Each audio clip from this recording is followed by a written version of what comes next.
जीतने वालों को मेरा सलाम। वे सबसे महान फुटबॉलर हैं या नहीं, इस पर तो डिबेट चलता ही रहेगा, लेकिन उनके वर्क एथिक की कहानियां प्लेयर्स, कोचेस और टीम मेंबर्स सबसे सुनने मिलती हैं।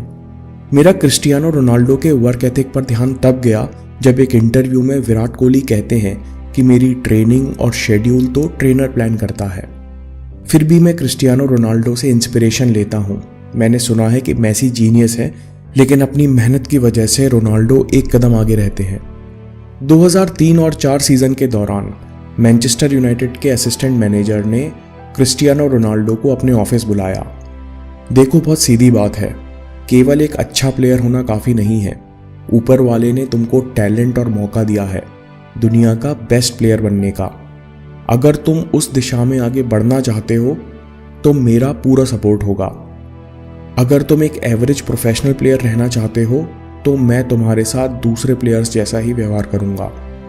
क्विरो कहते हैं कि मैं जानता था कि रोनाल्डो का जवाब क्या होगा। बहुत कम यंग प्लेयर्स के अंदर टैलेंट, स्ट्रॉन्ग पर्सनैलिटी और पर्पस एक साथ मौजूद होता है। क्विरो कहते हैं कि एक दिन देर शाम को मैंने अपनी ऑफिस की खिड़की से कुछ पेड़ों को हिलते देखा। मुझे लगा कि मीडिया या दूसरे क्लब वाले जासूसी कर रहे हैं। मैंने सिक्योरिटी बुलाई तो पता चला कि रोनाल्डो जंगली पेड़ों में अकेले प्रैक्टिस कर रहा था। जब रोनाल्डो के टीममेट्स प्रैक्टिस के बाद शावर लेने चले जाते थे, तब बिल्डिंग के पीछे ऊबड़ खाबड़ पेड़ों से भरे मैदान में रोनाल्डो अकेले प्रैक्टिस किया करते। वे उस जंगली मैदान में बॉल को जोर से किक करते और ऊबड़ खाबड़ मैदान में बॉल के पीछे दौड़ते, जिससे वे अनिश्चित बाउंस में ड्रिबलिंग और बॉडी बैलेंस की प्रैक्टिस कर सकें। क्विरो कहते हैं कि रोनाल्डो का जवाब शब्दों में नहीं था। वे मैनचेस्टर यूनाइटेड में लगातार अपना गेम इंप्रूव करते रहे और 15 साल बाद आज भी रोनाल्डो और बेहतर होने की कोशिश कर रहे हैं। Elite mentality. हम लोग वर्क एथिक के पिछले वीडियो में देख चुके हैं कि वर्क एथिक शुरू होता है हमारे माइंडसेट, हमारे बिलीफ सिस्टम से। जैसा हम अपने बारे में सोचते हैं, जो हमारा सेल्फ बिलीफ है, वही हमारे काम में दिखता है।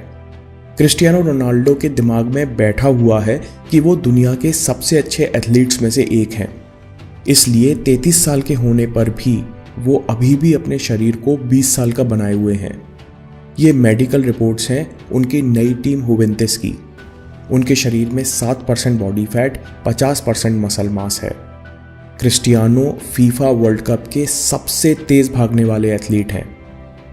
रोनाल्डो के पुराने कोच मोरी कहते हैं, रोनाल्डो कोई मौका नहीं चूकते। चैंपियंस लीग का मैच खेलने के बाद जब रोनाल्डो रात को 2 बजे शहर वापस लौटे तो बाकी लोगों की तरह घर जाने की बजाय टीम के ट्रेनिंग सेंटर पहुंचते हैं और वहां अकेले 1 घंटा वर्कआउट करते हैं और क्रायोथेरेपी लेते हैं।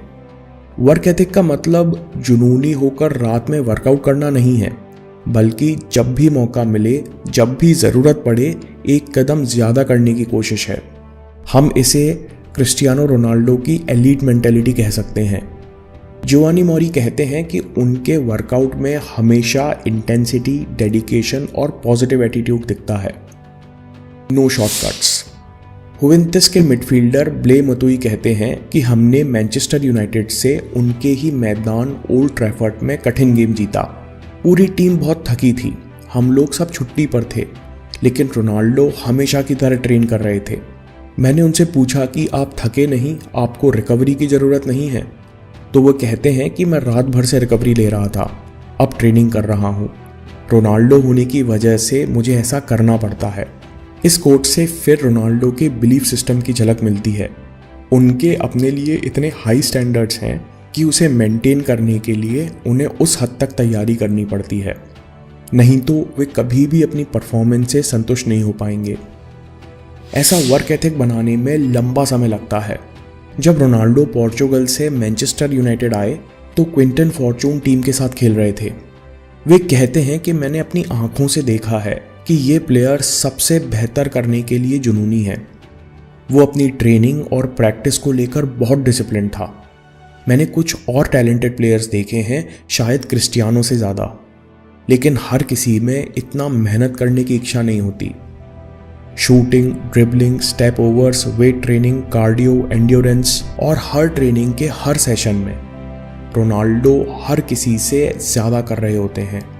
15 साल से हर दिन हर सेशन में वो ऐसा करते आ रहे हैं। इसलिए मुझे उनकी प्रोग्रेस देखकर आश्चर्य नहीं होता और अभी तो उन्हें और आगे जाना है। सेल्फ बिलीफ, उनके अंदर गजब का आत्मविश्वास है, एक तरह का नार्सिसिज्म है।